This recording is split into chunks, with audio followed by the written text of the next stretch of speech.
नमस्कार। India speak daily में आपका स्वागत है। इंडिया स्पीक डेली अर्थात no left no right only सनातनी वॉइस और मैं हूं आपका संदीप देव। इस समय सामान्य वर्ग को जिस तरह से खत्म करने के लिए कानून पर कानून लाया जा रहा है, उस पहली बार ऐसा है कि सामान्य वर्ग की आंखें खुली हैं। या तो जब 90 में मंडल कमीशन बना था, लागू हुआ था, तब उनकी आंखें खुली थी और काफ़ी बड़ी संख्या में सवर्ण बच्चे जल मरे थे।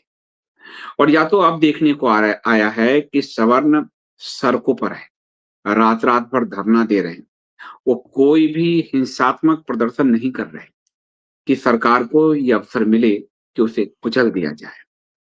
इस सरकार में यदि हम देखें तो 2014 में मोदी सरकार आई थी और 2015 में ही उसने अपनी मंशा स्पष्ट कर दी थी। मंशा क्या थी? मंशा थी कि किसी तरह सवर्ण वर्ग को खत्म किया जाए और इसके लिए एससी-एसटी एक्ट को मजबूत किया गया। उसमें 47 प्रावधान जो है 20, 22, 23, 47 प्रावधान किए गए उसमें और मोदी जी ने इसकी दुदुम्भी बजाई। मीडिया में खुद का पीठ ठोका और बताया कि उन्होंने ये किया है। फिर अगर आप देखें उसके बाद एससी-एसटी एक्ट पर सुप्रीम कोर्ट के फैसले को पलट दिया। सुप्रीम कोर्ट ने यही तो कहा था कि किसी की गिरफ्तारी बिना जांच नहीं हो सकती, पर मोदी जी को ये पसंद नहीं था। उसके बाद 105वां संविधान संशोधन के जरिए ओबीसी को संवैधानिक दर्जा दिया और राज्यों को जो ओबीसी का चुनने का, ओबीसी जातियों को सेलेक्ट करने का अधिकार जिस पर सुप्रीम कोर्ट ने रोक लगाया, उसको खोल दिया, राज्य उसको सेलेक्ट कर सकती हैं। और इस सब के लिए जो आर उन्होंने लिया, वो डॉक्टर भीमराव अंबेडकर का लिया। आप जानते हैं, आप जो पैसे भेजते हैं एक-दूसरे को यूपीआई से, उस तक में जाति घुसेड़ा गया। मोदी जी ने एक जुमला दिया अपनी टीम को, किसी तरह ये भीम होना चाहिए। क्यों? भीमराव अंबेडकर और उसको भीम ऐप नाम दिया गया। अंबेडकर जी के नाम पर पंच तीर्थ स्थापित किए गए। तीर्थ देवताओं के होते हैं, मनुष्यों के नहीं। वो अंबेडकर जिन्होंने अपनी 22 शपथ में शुरू के 8 शपथ हिंदू भगवानों को गाली देने, उनके प्रति अपशब्द और हिकारत भरी दृष्टि से अपने उस शपथ को रखा है, उनके नाम पर तीर्थ स्थापित किए गए। और हद तो ये है कि मोदी जी अब अपने नाम पर भी सेवा तीर्थ बना रहे हैं। तो यह जो एक मोदी के प्रयास से एक नया रिलीजन का प्रस्फुटन हुआ, जो था ऑलरेडी, बीज था, उसका अंकुरन मोदी जी ने किया। स्वयं जब भीमराव अंबेडकर गए, तो उन्होंने बुद्ध धर्म को स्वीकार, एक तरह से बुद्ध धर्म के जो भिक्षु थे, उन्होंने उनको बुद्ध धर्म में लेने से मना किया। उस उनकी जो 3 शपथ में से 1 शपथ वो नहीं पढ़ पा रहे थे, नहीं ले रहे थे और बाद में अपना ही धर्म चला दिया बुद्ध के नाम पर। उनकी जो पुस्तक है बुद्ध एंड हिज धम्मा, उसके उस पर स्वयं बौद्ध भिक्षुओं ने लिखा है कि ये सिर्फ़ एक व्यक्ति की पॉलिटिकल महत्वाकांक्षा है। इस पुस्तक के जो कंटेंट है, उससे महात्मा बुद्ध का, सिद्धार्थ गौतम बुद्ध का कोई लेना-देना नहीं है। और भीमराव जी ने अपना नवयान चलाया। नवयान जो आज भीमयान बन गया। तो एक नए रिलीजन को जो नरेंद्र मोदी जी ने टेस्ट किया और धीरे-धीरे उसको स्थापित किया, वो धीरे-धीरे आप देखेंगे कि सवर्ण खासकर सामान्य वर्गों को बहुत टारगेट कर रहा है। ऐसे समय में बड़ा खतरा है, लेकिन ऐसे समय में हमारे मित्र कमल रावत जी ने एक पुस्तक लिखी। उन्होंने हिम्मत किया और ये पुस्तक लिखी, Manusmriti Ambedkar and the politics of India. Ambedkar and the politics of India.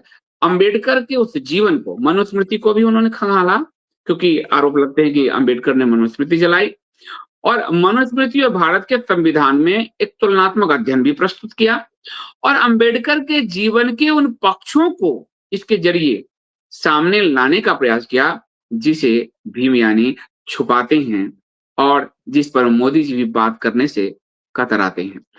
तो आज हमारे साथ जुड़ेंगे कमल रावत जी और हम जानने का प्रयास करेंगे कि भारत की ये जो जातिवादी राजनीति है और इसमें जो एक अंबेडकरवाद, एक नया भीमयान, एक नया कल्ट, एक नया रिलीजन क्रिएट हुआ है, बना है, स्थापित हुआ है, उसमें अंबेडकर के लाइफ का वह कौन-सा हिस्सा है, वह कौन-सा पक्ष है, जिसको लेकर मोदी जी कहते हैं हिसाब चुकता किया जाए।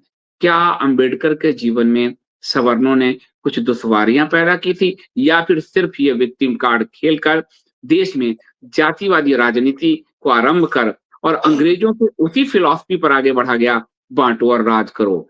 तो आज मेरे साथ कमल लावज जुड़ेंगे, आप वीडियो को लाइक कीजिए, चैनल सब्सक्राइब करिए, बेल आइकन दबाइए, ऑल का बटन दबाइए ताकि आपको सारा नोटिफ़िकेशन मिले। हम लौटते हैं इस प्रोमो के बाद और फिर बात करेंगे कमल जी के साथ। क्या आप जानते हैं एआई सीखने वाले लोग आज 10 गुना ज्यादा प्रोडक्टिव हैं? हमारे केजीएफ बैच 1 के स्टूडेंट्स ने बहुत अच्छा सीखा और काफी सफलता से chat GPT, Claude image generation, workflow automation और 40 से भी ज्यादा एआई टूल्स का प्रयोग अब करने लगे हैं।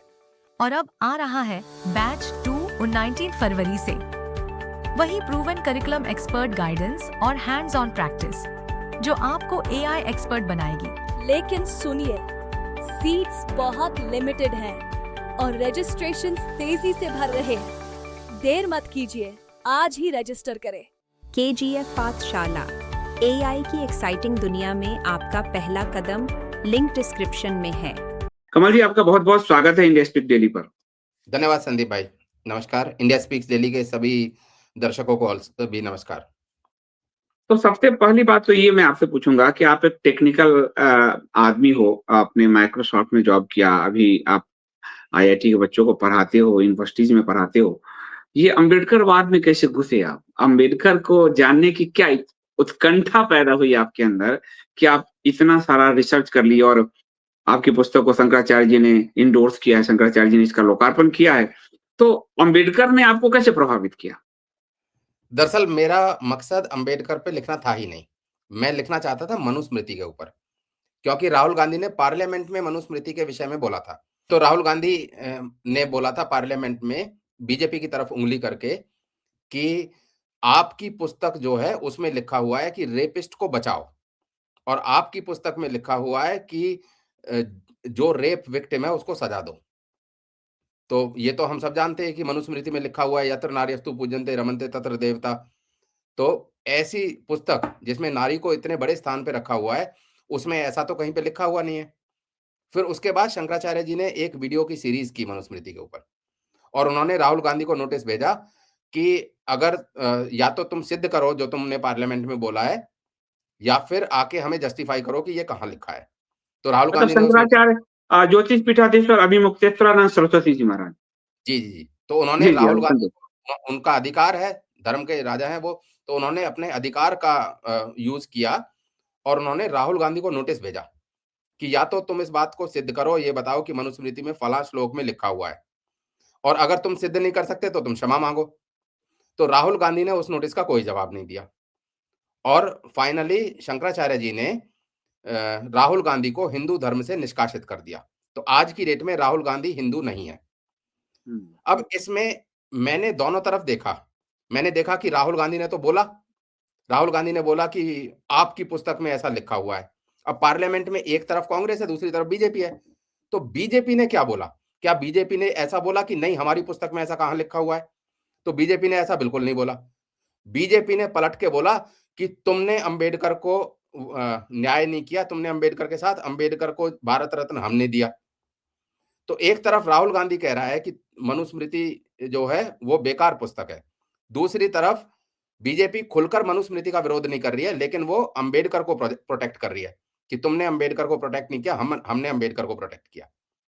तो अंबेडकर, क्योंकि एंटी मनुस्मृति, मनुस्मृति का एंटी फेस अगर कोई है, मनुस्मृति के विरोध का कोई फेस है, चेहरा है, तो वो अंबेडकर है। तो बीजेपी खुद भी मनुस्मृति का विरोध कर रही है।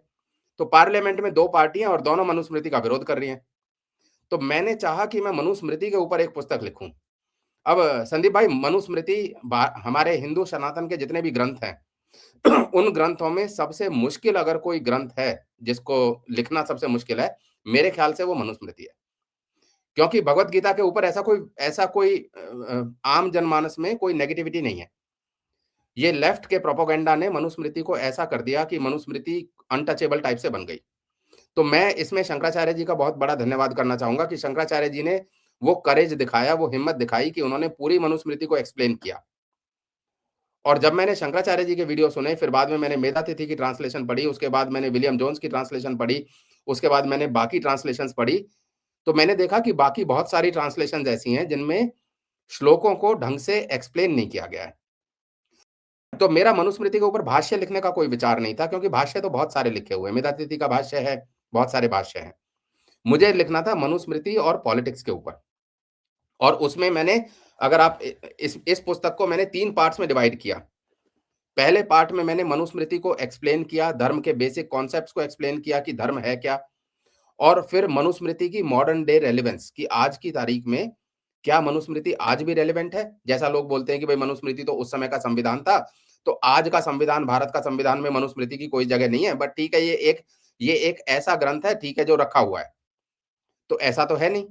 ये आप ही के चैनल पे पीएन मिश्र जी भी बोल चुके हैं कि मनुस्मृति को कोर्ट आज भी रिकॉग्नाइज करता है, और कोर्ट अपने बहुत सारे निर्णयों में मनुस्मृति को यूज करता है। अभी किया है, अभी हाल फिलहाल भी किया है। हाल फिलहाल में किया है। और मनुस्मृति में, मनुस्मृति याज्ञवल्क्य स्मृति से वो जो सन्यासी होते हैं, सन्यासी का जो उत्तराधिकार है वो अभी भी स्मृति के हिसाब से होता है। तो ऐसे करके, मतलब ऐसा नहीं है कि हम किसी ऐसी पुस्तक के बारे में बात कर रहे हैं जो बहुत पुरानी पुस्तक है, जिसका आज कोई रेलेवेंस नहीं है। तो अगर आप लॉ स्टूडेंट हैं तो आपको मनुस्मृति पढ़नी चाहिए। अगर आप अच्छे पुत्र बनना चाहते हैं तो आपको मनुस्मृति पढ़नी चाहिए। अगर आप अच्छे विद्यार्थी बनना चाहते हैं तो आपको मनुस्मृति पढ़नी चाहिए, क्योंकि मनुस्मृति में विद्यार्थियों के लिए भी लिखा हुआ है। अगर आप साइंस के एंथुसियास्ट हैं, ये बहुत सारे लोग नहीं जानते होंगे कि अगर आप साइंस अच्छी तरह, मनुस्मृति का जो पहला चैप्टर है उसमें ओरिजिन ऑफ यूनिवर्स है, कि ये ब्रह्मांड बना कैसे। और वो इतना अमेजिंग कॉन्सेप्ट है। मुझे लगा कि ये वाला जो कॉन्सेप्ट है, ये डार्विन की जो थ्योरी है और बिग बैंग थ्योरी है, उससे ज्यादा अच्छा ये कॉन्सेप्ट है। और पहला चैप्टर पूरा ओरिजिन ऑफ यूनिवर्स के बारे में है। तो अगर आप ये मानते हो कि भाई मनुस्मृति में कुछ श्लोक, हालांकि मैं ऐसा नहीं मानता, लेकिन मान लो अगर आप ये मानते भी हो कि मनुस्मृति में कुछ श्लोक ऑब्जेक्शनेबल हैं, तो भी वो जो थ्योरी ऑफ यूनिवर्स लिखा हुआ है उसमें तो कहीं ऐसा कुछ है ही नहीं। उसमें राजा के कर्तव्य बता रखे हैं कि राजा फॉरेन पॉलिसी कैसे बनाए। तो बहुत बड़ा ग्रंथ है, और बहुत आज की डेट में भी बहुत सारी रेलेवेंस है उसकी। हाँ, कमल जी, हम मनुस्मृति पे आएँगे। आपने कुछ शो भी किए हैं इंडिया स्पीक्स पे।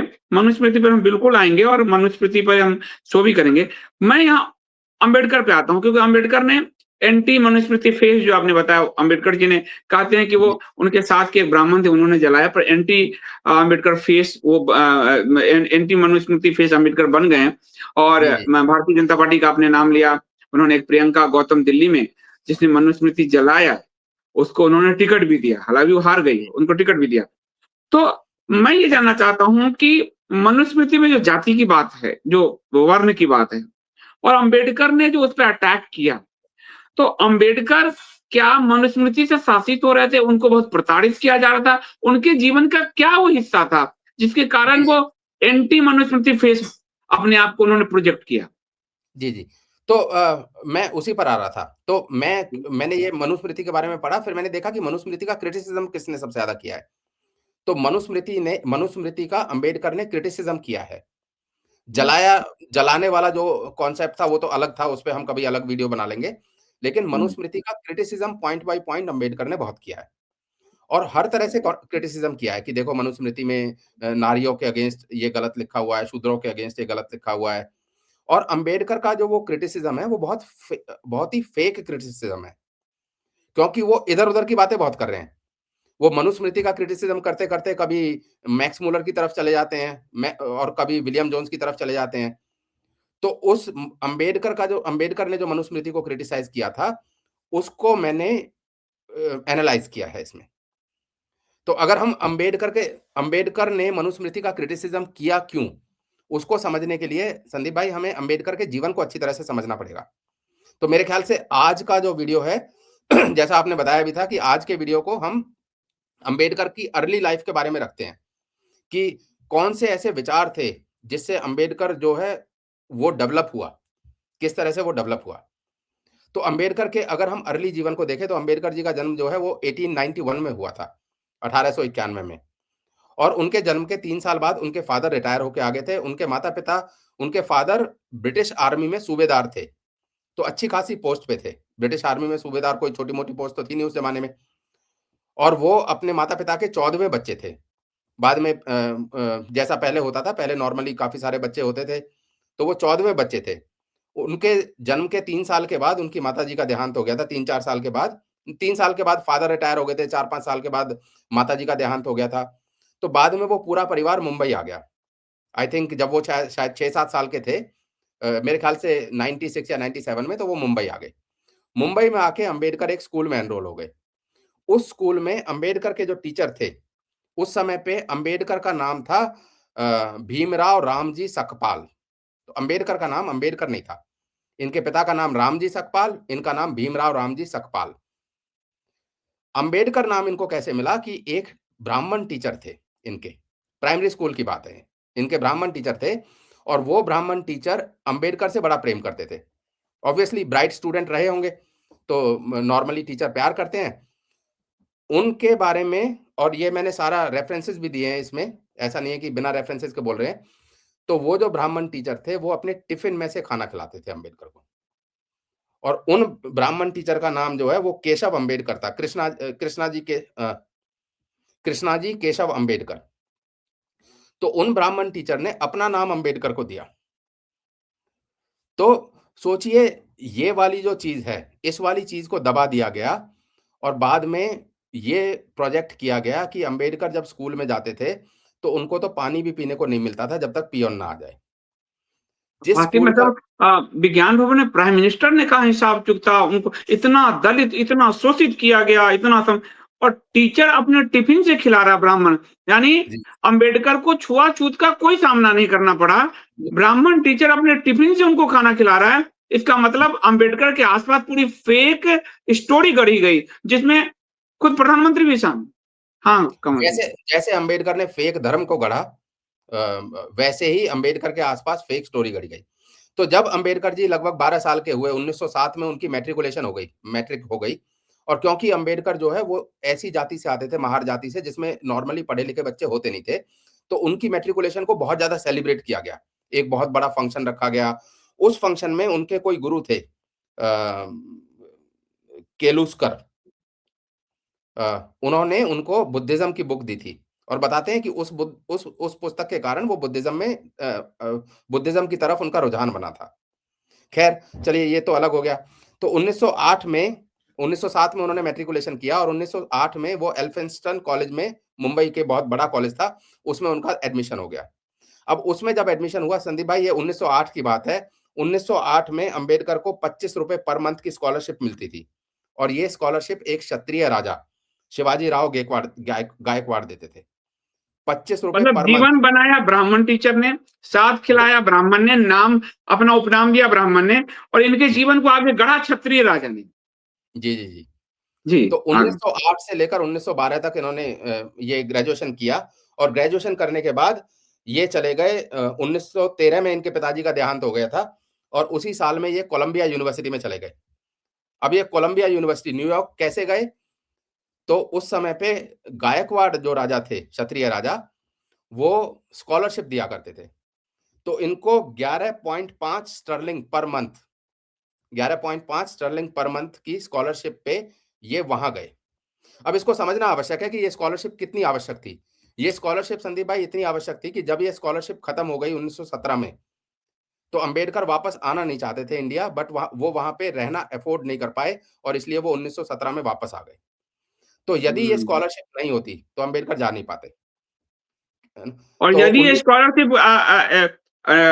वो खत्म नहीं होती तो शायद अंबेडकर ब्रिटेन में ही रहते। भारत से उनका कोई बहुत प्रेम, मैं समझ रहा हूँ, नहीं था ऐसा। तो मैं ये बड़ी अच्छी आपने बात बोली। 1917 से लेकर 1921 तक वो भारत में रहे और 1921 में वो दोबारा से ब्रिटेन चले गए थे। तो 1921 में, 1917 से लेकर 1921 तक, ये जो 4 साल का पीरियड है, ये मैंने अपनी पुस्तक में भी मेंशन किया है। अंबेडकर ने अपनी राइटिंग में इसको जो टाइटल दिया है ना, वो दिया है वेटिंग फॉर द वीजा, कि ये 4 साल he was waiting for the visa. तो सोचिए कितना अंदर से उत्कंठा रही होगी बाहर जाने की। और जब ये 1917 में आए इंडिया वापस, तो 1917 में आकर ये एक ब्रिटिश अधिकारी के पास गए और ब्रिटिश अधिकारी की सिफारिश के कारण ये एक प्रोफेसर लगे यूनिवर्सिटी में। और फिर 1919 में जब गवर्नमेंट ऑफ इंडिया एक्ट आया था, तो गवर्नमेंट ऑफ इंडिया एक्ट को टेस्टिफाई करने के लिए ब्रिटिश गवर्नमेंट ने अंबेडकर को बुलाया था। तो उन्होंने ये टेस्टिफाई किया। खैर, चलिए इस पे अभी आते हैं। तो 1915 में इन्होंने पहली एमए किया। 1913 में इनके पिताजी का देहांत हो गया, ये कोलंबिया यूनिवर्सिटी चले गए। 1915 में इनका पहला थीसिस सबमिट हुआ। तो उस समय पे ये जो एमए कर रहे थे उनका मेजर इकोनॉमिक्स था। पहले इनका मेजर इकोनॉमिक्स था, लॉ वगैरह में तो ये बाद में आए थे। तो 1915 में इनका मेजर इकोनॉमिक्स था और बाकी जो सब्जेक्ट थे उसमें सोशियोलॉजी, हिस्ट्री, फिलॉसफी, एंथ्रोपोलॉजी भी थे। तो 1916 में इनका दूसरा थीसिस सबमिट हुआ जिसका टाइटल था national dividend of India, A historic and analysis study. तो ये डबल एमए हो गए 1916 में। अब मजेदार बात यह है, 1916 में एक एंथ्रोपोलॉजी की सेमिनार हो रहा था। आई थिंक ये शायद अमेरिका में हो रहा था, मैंने अपने लास्ट चैप्टर में मेंशन किया है। उस एंथ्रोपोलॉजी के सेमिनार में संदीप भाई इन्होंने एक पेपर प्रेजेंट किया अंबेडकर ने। वो पेपर ऑनलाइन अवेलेबल है, आप चाहें तो सर्च कर सकते हैं, विकिपीडिया पे इनके पेज पे भी उसका लिंक पड़ा हुआ है। उस पेपर का टाइटल था caste in India, the mechanism, genesis and development. मतलब इन्होंने वो जो 1916 में पेपर प्रेजेंट किया उसमें ये बता रहे हैं कि भारत में ये कास्ट सिस्टम मतलब जातिवाद जो है ये आया कैसे। अब सवाल ये आता है कि ऐसे पेपर की जरूरत क्यों पड़ी? ऐसे पेपर की जरूरत इसलिए पड़ी क्योंकि वेस्ट जो था वो बड़ा कंफ्यूज था इंडिया की कास्ट को लेकर। वेस्ट को इंडिया का कास्ट सिस्टम समझ में नहीं आ रहा था। और आप अगर उस समय के वेस्ट के जो बड़े बड़े थिंकर्स को देखेंगे तो वो समझ नहीं पा रहे थे कि वो कास्ट को डाले कहां पे, क्योंकि कास्ट जो वो रेस जैसा भी नहीं था कि हम ये कहते रेस है ये तो, और कास्ट ना तो इतना खुला था कि सब लोगों की एक ही कास्ट है, ना इतना बंद था कि सब लोग जो हैं वो अपनी अपनी कास्ट में हैं और एक दूसरे से बात नहीं कर रहे हैं, और ना आपस में कास्ट में कोई झगड़ा है। वहां पे तो वेस्ट में तो यही समझ में आता है ना कि एक तरफ अगर ब्लैक है एक तरफ व्हाइट है तो इसका मतलब आपस में दोनों का झगड़ा है। अब यहाँ पे अलग अलग कास्ट हैं, इतनी सारी कास्ट हैं, लेकिन आपस में कोई झगड़ा नहीं। तो पश्चिम को ये चीज समझने में बड़ी दिक्कत हुई कि यार हम कास्ट को कैसे समझें। तो पहला जो पेपर अंबेडकर ने प्रेजेंट किया उसमें इन्होंने कास्ट को समझाया। अब ये चीज मैं आपको बताता हूं और आप जब इसको सुनेंगे, आपने शायद आप तो जानते होंगे, लेकिन दर्शक जब इसको सुनेंगे तो वो हैरान हो जाएंगे कि ऐसा कोई बोल सकता है।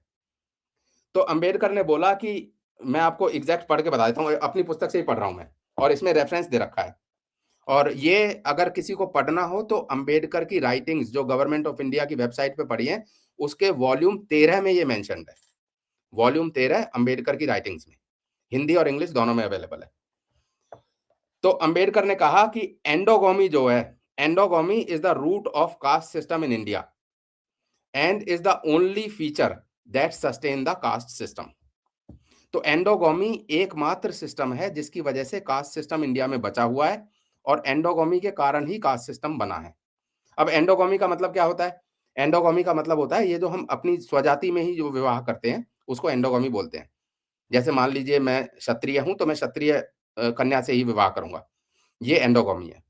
दूसरा जो कॉन्सेप्ट अंबेडकर ने दिया वो दिया एक्सोगोमी का, कि अगर मैं क्षत्रिय हूं तो मैं क्षत्रिय कन्या से ही विवाह करूंगा, लेकिन मैं अपने गोत्र की कन्या से विवाह नहीं करूंगा, तो इसको बोलते हैं एक्सोगोमी। तो ये दो कॉन्सेप्ट हो गए, एंडोगोमी और एक्सोगोमी। एंडोगोमी का मतलब अपनी जाति में विवाह करना, और एक्सोगोमी का मतलब अपने कुल में विवाह ना करना, अपने अपने गोत्र में विवाह ना करना। तो अंबेडकर ने बोला कि एंडोगोमी जो है वो जाति का रूट कॉज है, जातियां जो बनी है वो एंडोगोमी की वजह से बनी है, और एक्सोगोमी जो है वो एक बहुत ही पिछड़ी सोच है। मतलब ये जो हम अपने गोत्र को छोड़ के दूसरे गोत्र में शादी करते हैं, अंबेडकर के हिसाब से ये बहुत पिछड़ी सोच है और इसको तो होना ही नहीं चाहिए।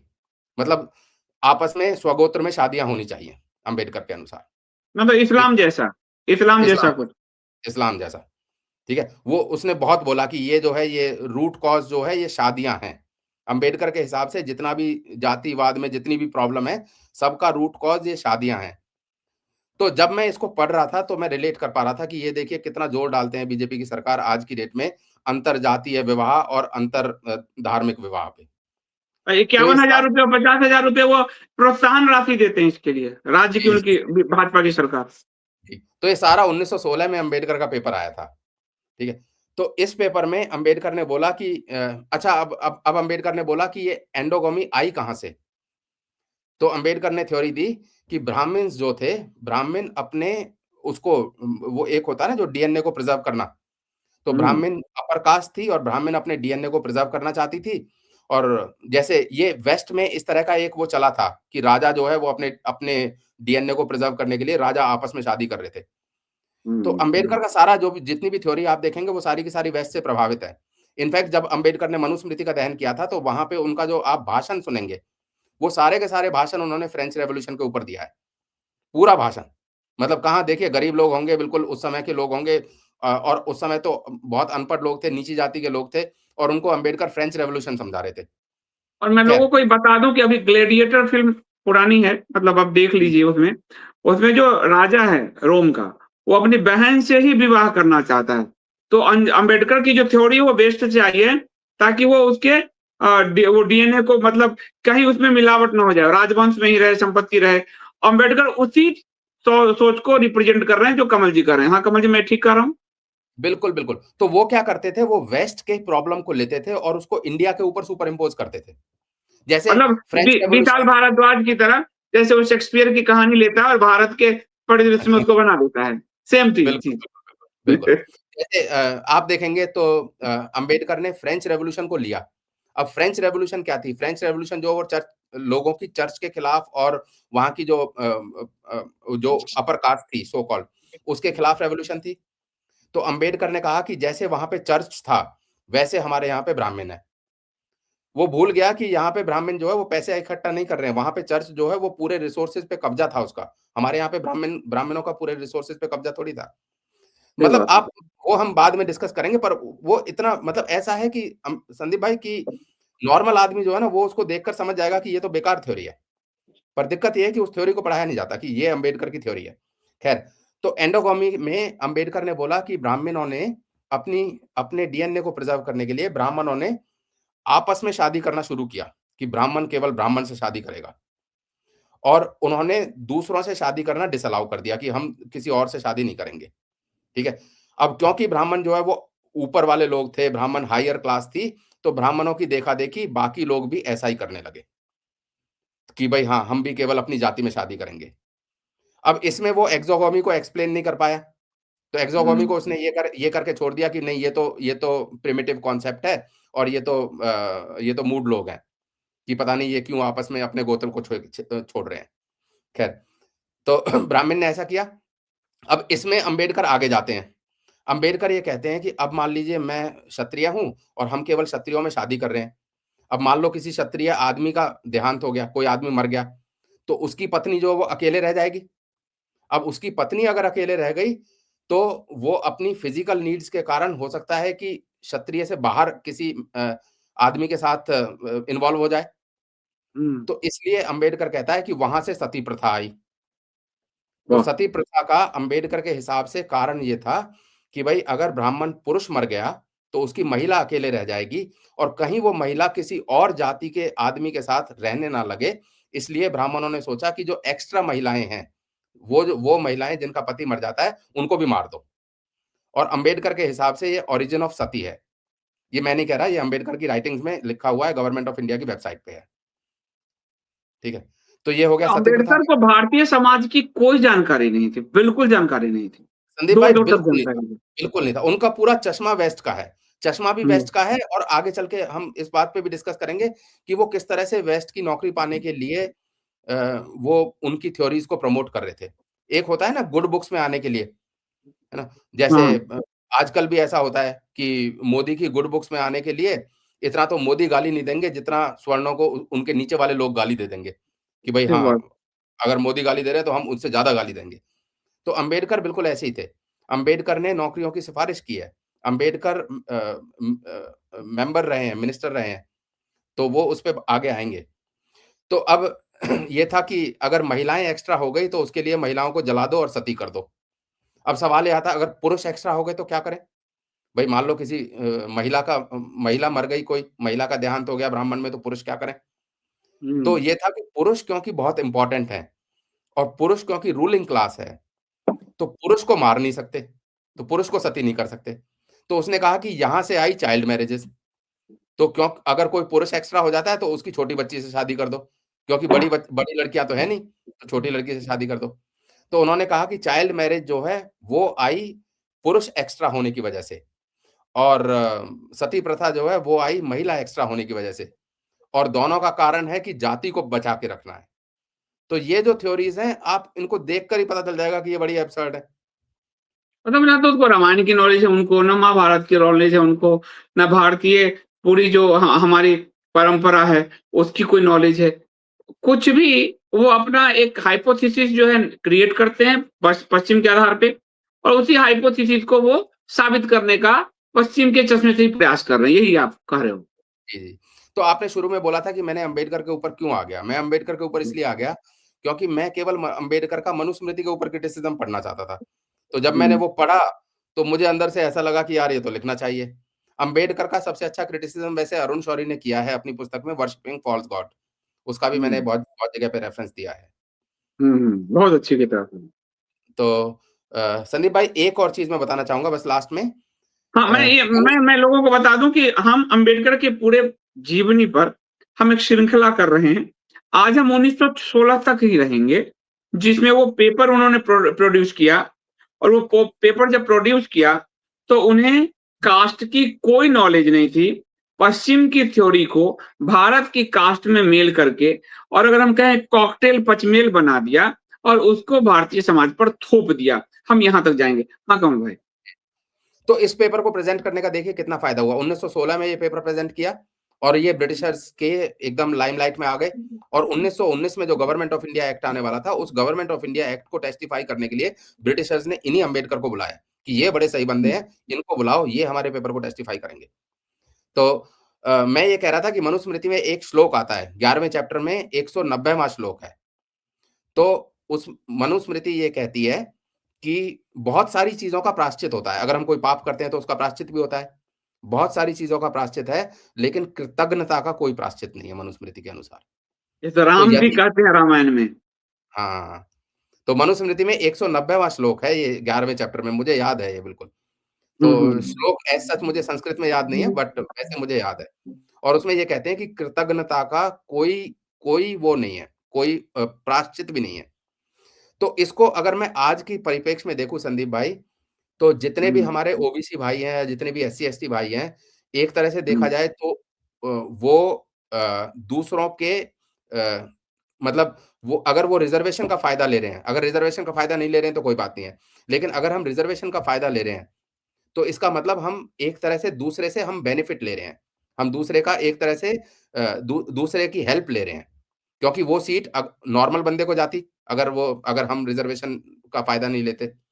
अगर हम उसी दू इंसान के मतलब हम खिलाफ ये कह सकते हैं ऐसे, आप तो थोड़ा-सा हम जो प्रतिभावान व्यक्ति हैं, हाँ, उसको साइड करके हम उस पद पर बैठ रहे हैं। हाँ, तो आप अगर उस पद पर बैठ रहे हो और अगर आप प्रतिभावान व्यक्ति की बुराई भी कर रहे हो साथ-साथ, तो इसका मतलब आप में कृतज्ञता आ रही है। तो हुँ, ये जो कृतज्ञता है, ये आपका ये वाला लोक तो बिगाड़ेगी ही, परलोक भी बिगाड़ेगी। तो ये हुँ। आगे चल के बहुत डैमेज करेगी और ये केवल ऐसा नहीं है कि एक पुश्त को डैमेज करती है, ये नीचे वाली पुश्तों तक आती है। तो ऐसा अगर मैं कृतज्ञ हूँ और मेरे को कुछ दोष मिलना है, तो वो दोष मेरी अगली पुश्त पीढ़ियों तक जाएगा। तो अपने आप को इस जाता दोष है, से आप देखो बचाइए। ना कि जाता है हमारे प्रधानमंत्री जी भारत के प्राइम मिनिस्टर हो गए, पर अभी भी वो पिछड़े हैं। वो वहाँ हुँ, वो जो मेंटल पिछड़ापन है वो हमेशा रह जाता है। क्योंकि वो उससे बाहर नहीं निकलना चाहते और वो जानते हैं कि हमने किसी के प्रतिभावान व्यक्ति के पद को हमने साइड करके ये पद बनाया है, उसको कंटिन्यू करने के लिए, उस पर कुतर्क करने के लिए, उस कृतज्ञता को और बढ़ा के कितना ही हाई पोस्ट पे चले जाएँ, वो अपने आप को पिछड़ा, दलित, पीड़ित और वो पूरा व्यक्तित्व उसी अनुरूप बन जाता है। तो वो बात होता है। बिल्कुल, बिल्कुल, बिल्कुल। तो मेरा तो सबको ये सजेशन है कि जो भी रिज़र्वेशन का बेनिफिट ले रहा है, उसको मेरे ख्याल से एक काम करना चाहिए कि वो किसी भी एक स्वर्ण को के बच्चे को पढ़ने में मदद करे। अगर वो स्वर्ण के बच्चे को पढ़ने में मदद करेगा, तो हो सकता है कि उसने जो बेनिफिट लिया है, उसका बेसिकली सब कुछ है तो कर्मफल सिद्धांत ही। तो आप जो है अगर किसी से ज़्यादा ले लेते हो, तो अगले जन्म में वापस तो करना ही पड़ेगा। तो अगले जन्म में वापस करने की बजाय आप इसी जन्म में वापस कर देंगे। ठीक बात है। तो कमल जी आज हम 1916 तक रहते हैं अम्बेडकर पर, इसके बाद हम आगे बढ़ेंगे क्योंकि अम्बेडकर का तो संविधान लिखना-उखना अभी बहुत लंबा आएगा। धर्म ये बहुत परिवर्तन लंबा है। अभी अम्बे बहुत लंबा आएगा। अम्बेडकर का ब्रिटिशर्स के साथ जो रिलेशन था, अम्बेडकर का नेहरू और गांधी के साथ जो रिलेशन था, अम्बेडकर का उनकी पत्नियों के साथ जो रिलेशन था, वो बहुत इम्पोर्टेंट है संदीप भाई। वो भी बहुत ज़रूरी। तो एक चैप्टर अ, हाँ, तो ये पुस्तक मैं सबको सजेस्ट करूँगा कि आप लोग ज़रूर पढ़ें, जिनको भी अंग्रेज़ी आती है, सरल अंग्रेज़ी है, इसका हिंदी अनुवाद भी हो रहा है और कपोत.in पे आपको अमेज़न पे भी मिल रही है। और कमल जी, हम इसको आज यहाँ पे रोकते हैं क्योंकि हम सोच रहे हैं छोटा-छोटा वीडियोज़ करके लोगों तक एक जागरूकता लाया जाए, अम्बेडकर के बारे में बताया जाए और जी, जी। वहाँ से बताया जाए जो खुद भारत सरकार जिसको पब्लिश की है। अब बात क्या है कि इतने खंड इतना मोटा कर दिया कि आम जनता पढ़ेगी नहीं और अम्बेडकर के नाम पे झूठ फैलाते जा रही है, सरकार भी फैला रही है और अम्बेडकर के जो रिलीजन वाले हैं वो भी फैला रहे हैं। तो जी। 1916 तक हम आते हैं और इसको हम आगे पूरा कंटिन्यू करेंगे। सप्ताह में 1 दिन हम इंटरव्यू करेंगे कमल जी का और अम्बेडकर के पूरे लाइफ को समझने का प्रयास करेंगे। तो अ, अगर अब हम यहाँ से मतलब एक आपका आखिरी कमेंट अम्बेडकर के जन्म से और 16 तक को कुछ लाइन में समराइज़ करें तो क्या करेंगे? इसके मतलब आप इसको समराइज़ कर दीजिए। मैं तो अगर एक वर्ड बोलना हुँ, होगा तो मैं कृतज्ञता बोलूँगा। अगर एक लाइन हुँ, बोलनी होगी तो ये होगा कि Ambedkar was playing by the British rules. Ambedkar जो है वो एक नौकरी पाने की इच्छा में लगे हुए थे मौके और पाने की इच्छा में थे। ऑब्वियसली ब्राइट स्टूडेंट थे। मतलब आज भी आप देखेंगे तो बहुत सारे ब्राइट स्टूडेंट बिल गेट्स के अंडर काम करते हैं। मैं खुद बिल गेट्स की कंपनी में काम करता था। तो इसका मतलब ये थोड़ी है बिल गेट्स अच्छा हो गया। सही बात है, सही बात है।